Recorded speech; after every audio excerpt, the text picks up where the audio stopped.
তো আজকে আমরা চলে আসলাম খিচুড়ি রেসিপি নিয়ে। আমাদের মোটামুটি সবগুলোই কুটা বাছা হয়ে গেছে। আমাদের পাতিলটাও এখন রেডি। এইখানেও আমরা আমাদের আলু, তারপরে ডাল, এরপরে যাই গাজর সবগুলোই আমরা কেটে বেছে রেখেছি।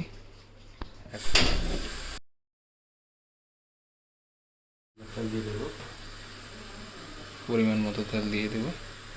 খিচুড়ি হিসাবে তেলটা আমরা একটু খিচুড়িটা অন্য স্টাইলে রান্না করবো। সাধারণত খিচুড়িটা রান্না করা হয় সব কিছু একসাথে দিয়ে, আমরা একসাথে রান্না করবো না। আমরা আগে সব কষাই মশলা মাসি, তারপর আমরা চাল দেবো।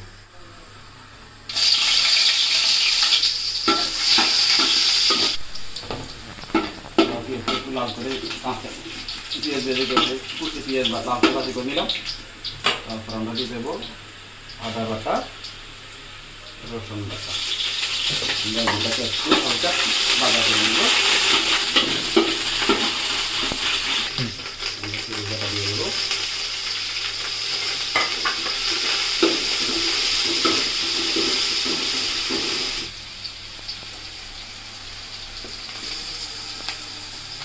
আমরা সবাই করে নিই।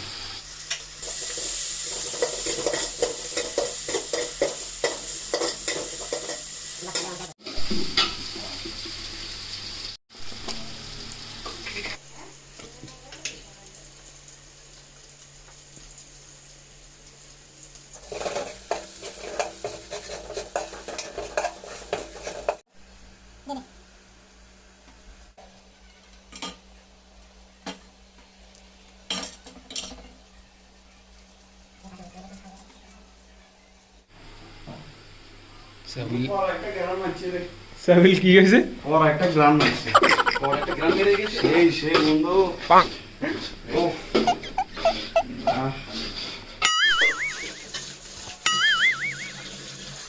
Oh no!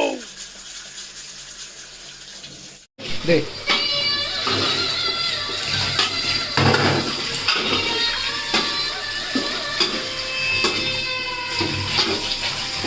আমরা আগে বলছিলাম আমাদের বিরিয়ানি স্টাইলটা একটু আলাদা হচ্ছে। আমরা ডালে সালে খিচুড়ি মতো করে করতেছি, তবে আমরা বিরিয়ানি না সরি আমরা খিচুড়িটা কি বিরিয়ানি স্টাইল হবে। ডাল হয়েছে হয়েছে ওই ডাল মিশিয়ে ডাল কিন্তু তোর মশলা বিরিয়ানি মশলা দিচ্ছি না। হ্যাঁ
তো ফাইনালি আমাদের হয়ে গেছে। দেখেন বন্ধু, আমাদের খিচুড়ি হয়ে গেল।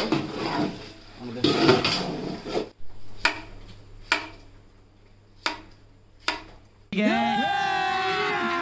अभी मजा आएगा ना भिड़ो।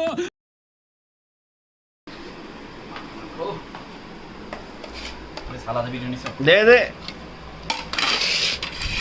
বিসমিল্লাহ আল্লাহ ভরসা। বন্ধু আসার লাগবে তো। আসারি আসার তুমি সামিসের মধ্যে বন্ধু কাঁচা মরে জান না আনিও না একটু কমাই দিন, লাগিল নষ্ট করে লাভ নাই।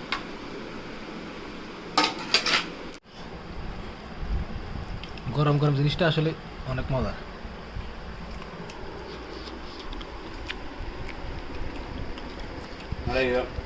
রাইবা তুমি দর্শক দেখতেছেন রাগি বেল লুজ করতেছে, হাতে নাতে ধরা গেছে। আল্লাহ, আমরা আবার ডিজে ডিজে পাবো।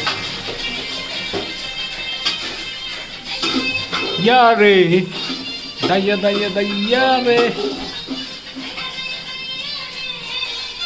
আমি ওরকম